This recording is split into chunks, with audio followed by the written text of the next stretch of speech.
প্রতিটা যুবককে যেন আল্লাহ ডাক দিয়ে বলে, যুবক গতকালকেও এক ওয়াক্ত নামাজ পড়লা না, আজও পড়তে না, আমি মালিকের একটা সেজদা দিতা না।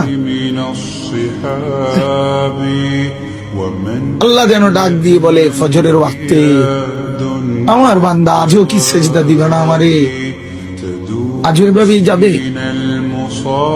আজকের সারাদিনও নারী দেখতে দেখতে, উলঙ্গ ছবি দেখতে দেখতে কাটাবে, সেজদা দিবা না? আমি কি তোমাকে বানাই নাই? আমি কি তোমাকে চোখ দেই নাই? আমি কি তোমাকে কান দেই নাই? আমি কি তোমাকে জবান দেই নাই? আমি কি তোমাকে দুইটা ঠোঁট দেই নাই? ইয়া আইয়ুহাল ইনসানু মা গাররাকা বিরাব্বিকাল কারীম। আল্লাহ বলে, আমার বান্দা, কে তোমাকে আমার মতো দয়ালু মনিব থেকে ভুল পথে নিয়ে গেল? কে তোমাকে পথ হারা করে দিল? আমার চাইতে আপন জন তুমি কাকে পেল? এত বড় আসমান যিনি দিলাম, আমি আপন হইলাম না? এত বড় জমিন যে দিলাম, আমি আপন হইতে পারলাম না? প্রতিদিন তোমার চোখে ঘুম পাড়ায় দেই, আমি সেই মালিক, আমি আপন জন হলাম না?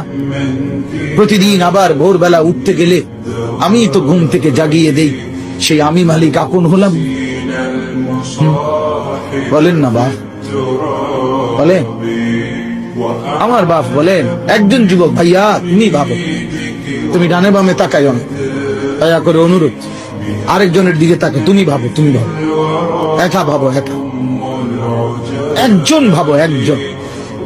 তুমি ভাবো দোস্ত, ডানে বামে তুমি দেখো না, তুমি ভাবো মালিক তোমার কাছে কি একটা সেজদা পায় না? আজ কতদিন হয় ছেলেরা এইখানে, তো অনেক ছেলে, আমি তো চেহারা দেখলেই বোঝা যায়, কতদিন হয় ফজরের নামাজ পড়ো না ভাইয়া? বলো তো, বলো না বাপ। মালিকের চেনো না আজ কতদিন? আফা আমিনা আহলুল কুরা আন ইয়াতিয়াহুম বাসুনা বায়াতাও ওয়া হুম নাঈমুন। আল্লাহ তাআলা বলে, ও জনপদবাসী, মহল্লাবাসী, ও গ্রামবাসী, আমি আল্লাহ থেকে নিজেকে নিরাপদ কেমনে ভাবলা? আমি আল্লাহ তো চাইলে ঘুমন্ত অবস্থায় আযাব দিয়ে ধ্বংস করে দিত, জানো তুমি?